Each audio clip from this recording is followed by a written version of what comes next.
It's time to listen to Grandma. Lavender blue, dilly dilly, lavender green. If I were king, dilly dilly, you'd be my queen. Yes, listen to Grandma.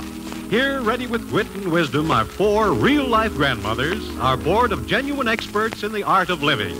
And here is our master of ceremonies, your longtime radio favorite, our own Cliff Arquette.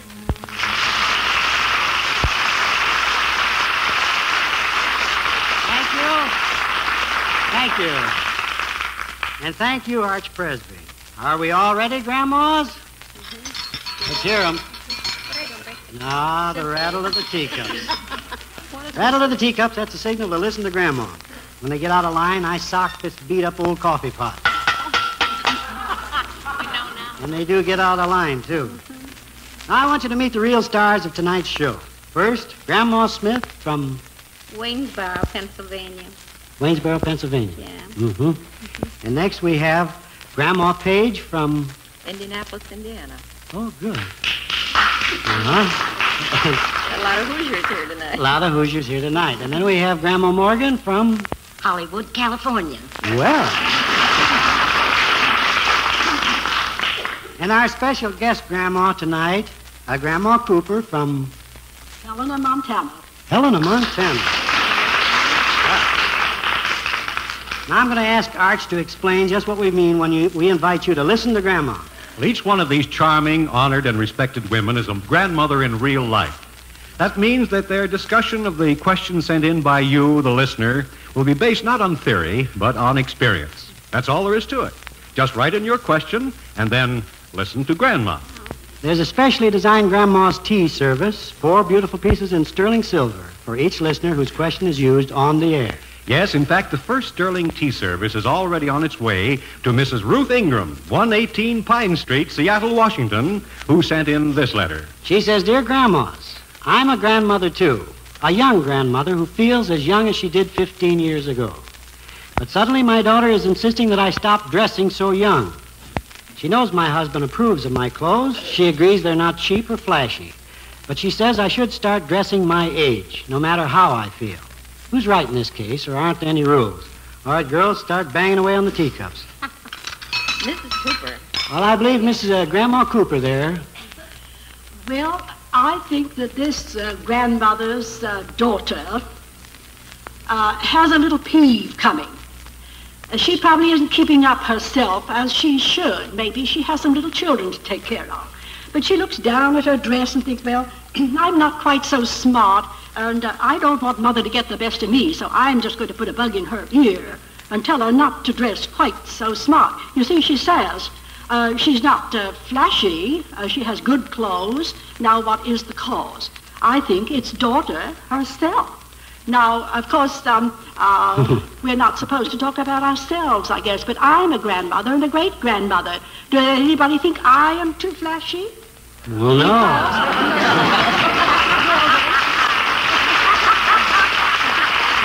You see, I have buttons, and I have bows, see? Wow. So, I don't think for an old great-grandmother that I am, that I'm dressed too flashy. I have my new spring hat on so you can all see it. And my dress, of course, is my old winter dress, but I love it. I think the buttons and the bows on it make me look at least 10 or 15 years younger. But I'm rather proud to say I'm going on 76. 76?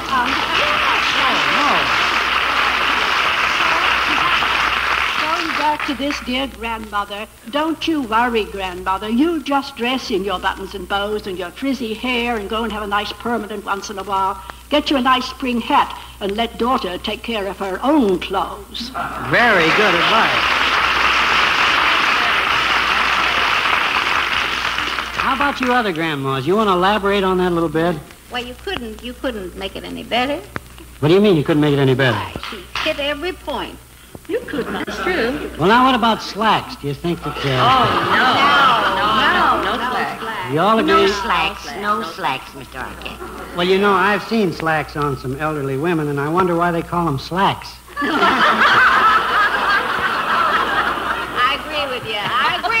Thank you, Grandma Smith, for agreeing with me. You know, one of the cutest things, I go along with Grandma Cooper. I think one of the cutest things is right in my own neighborhood. There's a grandmother, a daughter, and a little girl, and oftentimes I see them come out and they dress in identical dresses with little pinafores. And it really looks very cute. I think they're very pretty. I wish I could wear a pinafore. You'd look different at any rate. Thank you, Grandma Smith. Grandma Smith always comes through. Well, I think that sort of takes care of our letter from Mrs. Ruth Ingram. I think that the grandmothers here all agree, in summing this thing up, that the daughter is the one who's out of line. How about our second question, Arch? And now for our second question, Cliff. Incidentally, you members of our studio audience are going to get your chance later in the program when we come to our fast and furious Tell the Truth session. Yes, Grandmas, and I've had a peek at some of the questions they're going to ask you, and oh, murder. Brace yourself, because they're not pulling their punches out in the audience. But now for the second question. This one is from Mrs. Barbara Baker, 1582 78th Avenue, Oakland, California, who receives a sterling silver tea service for writing. And she writes, Dear Grandma, our two daughters are at the age where they're seriously thinking of romance and marriage. What role should my husband and I play in this? We want them to live their own lives, of course, but we want those lives to be right. Should we keep out of it always, even though it seems they're making a mistake? Or should we try to help them by things we've learned in our own lives? Let me hear the teacups, Grandmas. I think Grandma Page was first this time. Thank you. I don't believe that children profit by their parents' experience. And I think this grandmother has an idea that she knows more, or the mother rather, than the children, but she really doesn't. The youngsters of today are more advanced, they're more modern, and they have very good little think tanks. Mm-hmm. I don't think Mother has to worry about them one bit. Besides, no one ever did profit by someone else's experience. That's very true, because no one's life pattern is the same. Mm-hmm. Then you think the parents should keep their big fat noses out of it. I certainly do. Everybody'd be happier. How about you, Grandma Smith? I see you're all puckered up to say something. Oh, I agree with her there. I agree with her. After all, they have to have their experiences. They have to have and they have their ideas. They won't listen to you at any rate. So you know they don't. Well, you know, I think the trouble with the young people today is that they have everything the adults have except experience. That's right. And experience is like the measles. You don't know what it is till you've had it. That's right. I haven't had it yet. No. You haven't had? Experience. Oh. Is that a laugh? Well, I can dream, can't I? Well, listen, don't you think, now I have a couple of teenage kids, and it won't be too long, but they'll be getting on that romantic side. Don't you think it's a good plan for the parents to encourage the children to have their parties at home and not out in dance halls and places? Absolutely. Yes, Mr. We Rochester. always had Absolutely. it home. We always had it. How about that, Grandma Morgan? You kind of came out Oh, there. yes, I think absolutely at home. And you play with them, too. Mm-hmm. You know, because But they... disappear when they want you to disappear.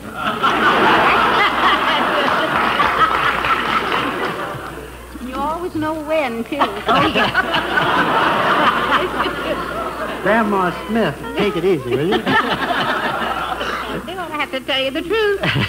Well, I think that kind of sums up our question. We're all agreed that, I believe, or is there anybody that doesn't agree on that? I think we all agree on that, Mr. Archer. That the parents should keep out of the young folks' life. Oh, absolutely. You think Not maybe they too can... much. Not too much, No. Goodness, no. What do you mean, Grandma Smith? Well, just sit in the sidelines and see what's going on. What do you call the sidelines? Well, just wherever you happen to be. You won't sit there very long. No, They'll you come don't. to you. You're Yeah, right. huh? Just wait, they'll come. Somebody will pull the drape back, and there you are.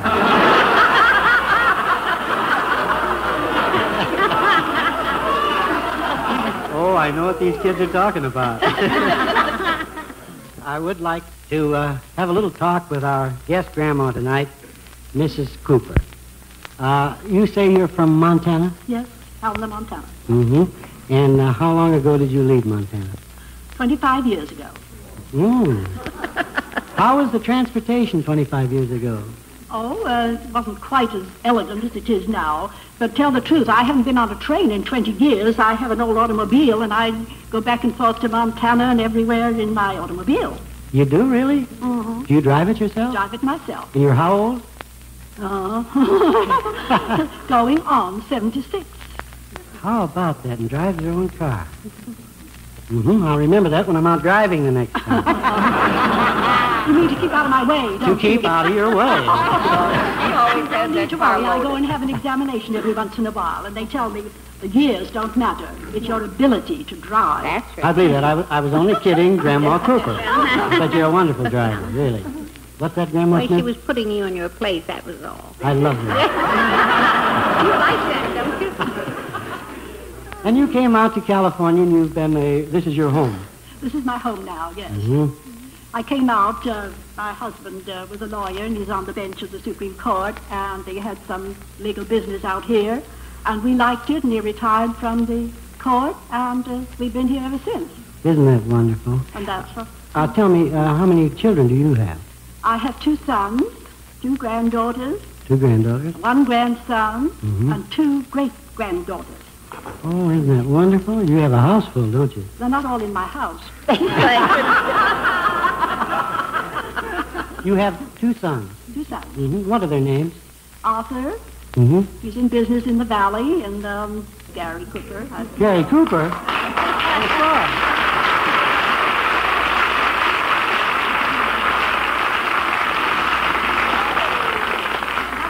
We stayed here because he came out to visit us from college. He was in Grinnell, Iowa. He came out to visit us and got a little job riding, cowboy type, you know. Mm-hmm. And he thought he liked it and thought he would like to stick to that instead of going back to school. So his father gave him a year to make good, and in a year he had his name in bright lights, so that he made good. Isn't that wonderful? All you have to do out here is learn to ride a horse. How about it, Arch? The next one. Our next question comes from Miss Catherine Davis of 54 Morningside Drive, New York City, who receives a Grandma's tea service in sterling silver for writing. Dear Grandmas, I recently read an article in which experts claimed that in 4 out of every 10 modern marriages, it was the woman, not the man, who actually brought the proposal about. Wait a minute, kid. Don't clap till I get to the end of the joke, please. She goes on to say, maybe not knowing that is what has kept me single. But I wonder what you think. Is it ever right for a woman to sort of take charge? I never heard of anyone doing it in your day, or were they just more subtle about it? Let's hear from you, Grandma. I think we'll give Grandma Morgan a chance at this one. Well, I think times have changed. Of course, I'm sure these ladies will agree with me that when we were girls, we were wooed.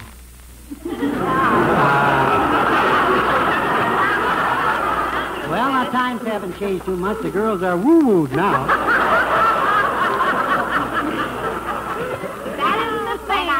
Now, wait a minute, I girls. must say I thought it was very lovely because I think innately every woman loves the courtesy that a man shows a woman. Well, tell me, Grandma Morgan, they didn't use any tricks then? They may have, but they were subtle about it if they did. Oh, now, wait a minute. I don't agree with that subtle part of it, Grandma Morgan. It seems to me, I remember they used to do a lot of fainting. They get the guy on a horsehair sofa, and then they fall down on their head. Now, was that a trick or a tight corset?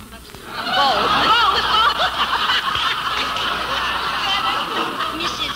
Cooper and I agreed that was before our time. Oh, that was before your time. Mm-hmm. It wasn't before mine. How'd that happen? Grandma Page is getting in there, too. I think that kind of sums things up that they did use tricks in a kind of a subtle way. Sure. But I think they've been using tricks ever since Eve gave that old applesauce to Adam. I don't know what applesauce is. I still think the girl modestly waited to receive a proposal. Sure. I think so, too. Yes. Well, I admire the new girl with her direct approach. I do, too. She's wonderful. What am I saying? You know, one thing I've noticed, you grandmothers are really modern. Why, most of you were young women, not back in the 80s or 90s, but right up in the 1900s. I'll bet you were all dancing like mad around 1910 to such newfangled steps as the grizzly bear and the bunny hug and the turkey trot. How about that? You remember those dances? Here's another thing I bet you've forgotten, the prices in those days. I did a little research, and here's what I came up with. In 1910, a good family restaurant was serving a full meal, including rib steak, mashed potatoes, salad, hot rolls, coffee, and dessert for the outrageous price of 25 cents. Just think of that. How about that? Hamburger was 3 pounds for a quarter, and the butcher would give you all the liver you could carry home for free. Of course, we got it for the cat. I shouldn't call my father a cat. And you remember some of the songs of that year. Meet Me Tonight in Dreamland, very big. I Want a Girl Just Like the Girl That Married Dear Old Dad, that was a smash. Or Put Your Arms Around Me, Honey, Hold Me Tight. Then there were the songs that my father loved. One was Make a Noise Like a Hoop and Roll Away. And that was number 1 on the gramophone parade. Another one, filled with sweet sentiment, was I'll lend you everything but my wife, and I'll make you a present of her. Oh, yeah, I tell you, that was wonderful music. Probably the top tune of that year was Joe Howard's I Wonder Who's Kissing Her Now. Not only for that year, it came back in 1947 as a big hit when they used it for the title of a movie. Let's go back to 1910 for a musical memory. Twilight's falling along a quiet, elm-shaded street as a boy and a girl in the porch swing holding hands. Lamps are being lighted in the parlor, and through the soft summer evening we hear the sweet harmony of the village quartet. They're singing, I Wonder Who's Kissing Her Now. I wonder who's kissing her now. Wonder who's teaching her how. Wonder who's looking into her eyes, breathing sighs, telling lies. I wonder who's buying the wine for lips that I used to call mine. Wonder if she'll ever tell him of me. I wonder who's kissing her now.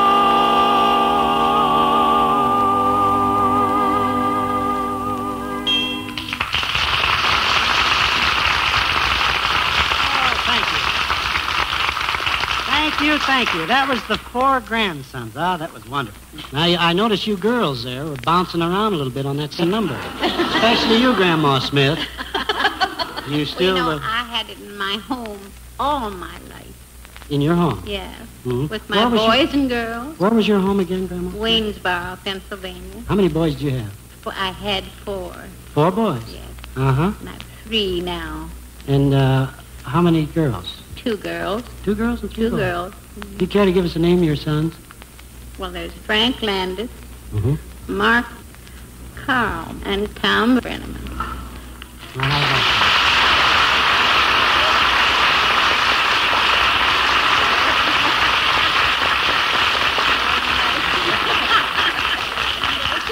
I guess we fooled them, didn't we, Grandma Smith? No, we didn't. We didn't fool them at all. I guess not. I guess they saw you in that picture, huh? I don't know. You were real cute in the picture. Grandma Cooper was in the picture, too, wasn't Sure. We were pals. Were you in the picture, too, Grandma Page? I just missed it. I foolishly went to Arrowhead and they couldn't find me. Oh, I thought maybe you didn't pay up your dues. Well, I didn't do that, too. Who's that? This is the steward and the steward, Joan Crawford's mother. Oh, that's right. Hedda Hopper. Hedda Hedda Hopper. Was Is in she a our grandmother? Group. No, I think she's Hedda in our Hopper? group. Well, in our surely. group. Is she a grandmother? I think she is. That was your fault, wasn't ours. You keep out of it. I'll keep out of it. Where are we, Art? Well, before our next question, I'd like to explain how you can submit your question. Just address it to Listen to Grandma, Hollywood 28, California. If it is used on our broadcast, you will receive a specially designed Grandma's Tea Service, 4 beautiful pieces in sterling silver. And now here's a letter from Mrs. Edith Cameron, 4208 Sycamore Road, Miami, Florida, who writes, Dear Grandmas, everyone has heard of the bride who winds up a spat with her husband by slamming the door and going home to Mother. I'd like to know what's the mother's duty in a case like this. What would you do if your daughter came running home to you? Grandma Smith is in there pitching. Send her right back where she belongs.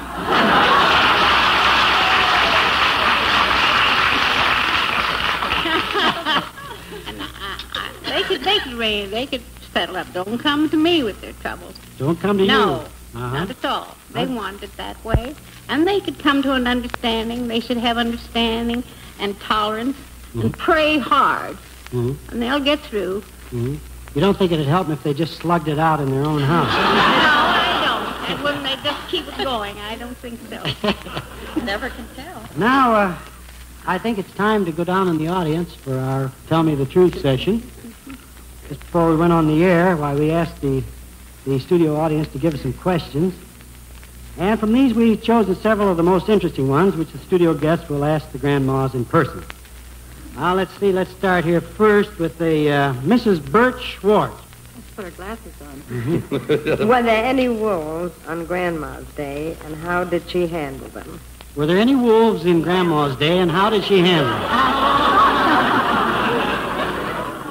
I suppose there were. Grandma Smith? I suppose there were. What do you mean you suppose there were? Well, only I never met up with any, but there must have been. Well, now, wait a minute. It seems to me I remember these guys with these handlebar mustaches and the hat on one side. And Well, I went by on the other side of the street when I met any like that. You did, huh? Yeah. Did you have wide streets and... Yes, rather wide, yes. You still couldn't hear the whistle, huh? Well, they never whistled in my day. Maybe they hadn't learned that yet. I don't know. How about you, Grandma? Oh, there's Grandma Morgan. Oh, yes, they used to ogle, you know, from across the street. Did they? Yes, indeed they did. Did they hang around the And, cigar store? And the girls were just, in those days, you know, with the long skirt, a Mm-hmm. little twist in the back and raise the skirt just a bit and pat her along. Now, here's a kid that said they didn't use any tricks in those days. This was the wolf who ogled, not the man who proposed to you, the man you were in love with. Oh, I Quite love different. you. Love you, Grandma Morgan. Well, there was another type that used to have some kind of a little song or hum some way that make you keep step to him. And, Oh, I remember. Do you remember that? They that got song? da-da-da-da-da-da-da. And the poor girl would be so What am I embarrassed doing? trying to get out of it. Giving myself away. Say you are. We have time for another question here from the audience. And this is from Grace Woodrum, I believe it is. And she's from Pasadena, California. And she wants to know, when a wife works, should she have to use her money for the household expenses, or should she spend it on herself? This is providing, I guess, the husband works too. All right, do you want to ask the... Oh, I already asked the question.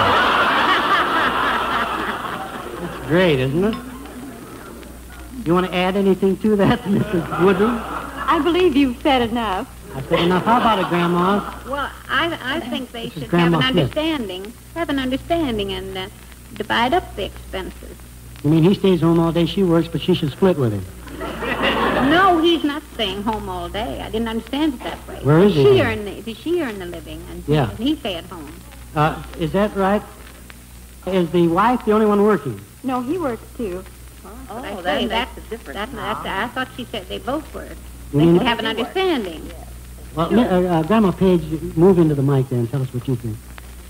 Well, I think that if a woman wants to work, then she should put her money in the family pot. If she doesn't want to work, she can stay home and use her husband's money. If she puts it in the sugar bowl, she's cooked, you know. Well, I'm afraid that's about all the time we have for our Tell Me the Truth session. Now I want to thank our board of genuine experts, Grandma Cooper, Grandma Morgan, Grandma Page, and Grandma Smith. It was really wonderful for you to come here tonight, and we want to thank you a lot. Don't you think they did a swell job?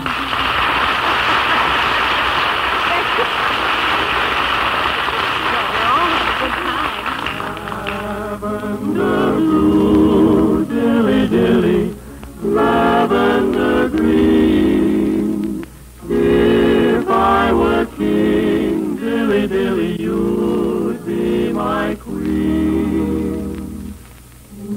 Be sure to listen next week when our panel will include Grandma Power, the mother of Tyrone Power, plus a surprise guest, a truly unusual grandmother whom we found in a lion's den. Remember, we'll be looking for your questions. Address them to Listen to Grandma, Hollywood 28, California. This is Cliff Arquette inviting you to join us again next week at the same time, when once again we'll all listen to Grandma.